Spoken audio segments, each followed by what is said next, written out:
Sports car architecture is elemental to the existence of Lotus and contains our famed DNA from our sports car history. We do this through a mid-mounted engine and a lightweight aluminium structure. It's completely evolved to give Lotus its first new car for 2021, an all-new sports car codenamed Type 131. As well as the car being all new, we have a dedicated all-new production facility, and today we're building our first prototype vehicles as they come off the line. Let's take a look.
Type 131 bridges our past and our future, and today we're really excited that we can announce the name of the car.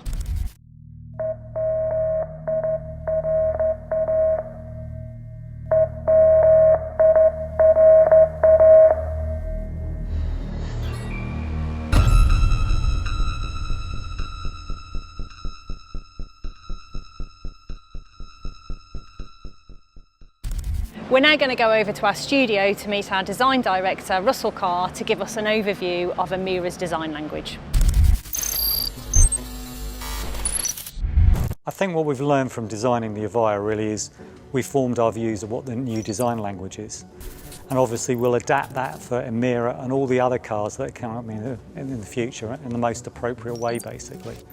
So some of the things which are really key is getting the proportions right. We want the cabin hunkered down between the wheel arches, so you get these really muscular haunches on the vehicle, almost like the shoulders on a big cat, something like that. So the car's really planted on the road. We want to have very soft, fluid surface language with some really crisp lines on the surface as well, so that you've got this juxtaposition of the soft and hard. And we want everything to be really shrink wrapped around the mechanicals as well, because our cars are all about the driving experience, agility, etc. And we want to express that in the form, so we want something that looks very athletic and agile. And of course aerodynamics is really important to us as well, so we've obviously interpreted the car-by-air aerodynamic philosophies of Evija, but done it in an appropriate way for a car that's in the class that the Emira is in. Technology in the design process is really important. We sort of combine very classical techniques like hand modelling clay together with very modern techniques. So we also machine clay using 5-axis milling machines, but of course we've got computer technology, we use VR, and we use full screen projection as well. So part of the process that you'll see around the studio is that we'll be designing the car on the computer, we'll be viewing it on a large format screen, 4 meters inside, we'll be immersing ourselves into virtual reality as well. And really having all those different tools just really helps us. It helps improve the quality of the car because we can get into looking at the assembly of panels, looking at all the gaps, all the see-through conditions to make sure all that looks perfect and is really good quality. But it also allows us to see things very early on that perhaps we wouldn't have done in the past with just using a clay model. So for example, on the interior, we can go into a VR world, we can make ourselves look ridiculous putting the headset on. But with a computer model then, you can believe that you're inside a real vehicle. We sit inside our seating buck we put the headset on, and we can look over our shoulder and see what obscuration we've got on the C-pillar. We can see where the pillars sit. We can imagine reaching out and touching the surfaces of the instrument panel. So we do that all in combination with a physical model, but at the start of the process that's really important. And then the digital phase remains all the way through to us releasing the final data, and we We tune that data to get perfect highlights on it, perfect gapping, make sure, as I say, there's no gaps where you can look through and see something you wouldn't want to do. And of course, this technology of using the digital format has been really useful during sort of lockdown, during the COVID crisis.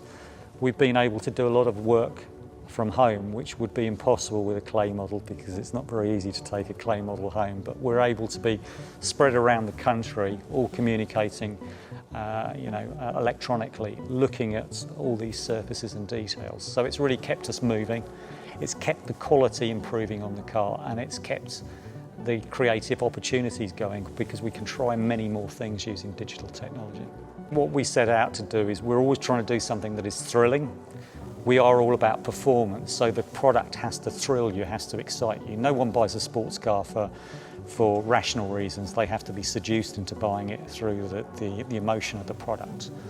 We want the product to be beautiful as well. We want something that stays attractive in the market for a long period of time. So it's got to be beautiful and glamorous as well. It has to be ingenious. We have to try new things in there, adapt technologies in a new manner because we're all about looking forward. It has to be memorable as well. There's lots of great vehicles out there, so we have to find things that are distinctive. So for example, on the back of the Evija, the way that we do the rear lights, the Venturi tunnels, the way they exit the vehicle, that's something that people remember and it's something to talk about. And then at the end of it as well, it has to also be recognisable as a Lotus. So that's how we think when we're doing a design language. Thanks, Emma and Russell. We can't wait to share more on Emira. I will today give you some more details on the powertrain. Contrary to some speculation, we are not going down the hybrid route. Instead, we're developing a new partnership which will give us a new powertrain offering. It will be highly efficient, use cutting-edge technology, and of course, have a high performance output. But for now, you will have to wait for more details. We will be sharing Emira with the world on the 6th of July, making its world debut from our all-new manufacturing facility here at Hethel. The reveal will be followed by a public dynamic debut at the world-famous Goodwood Festival of Speed on the 8th of July.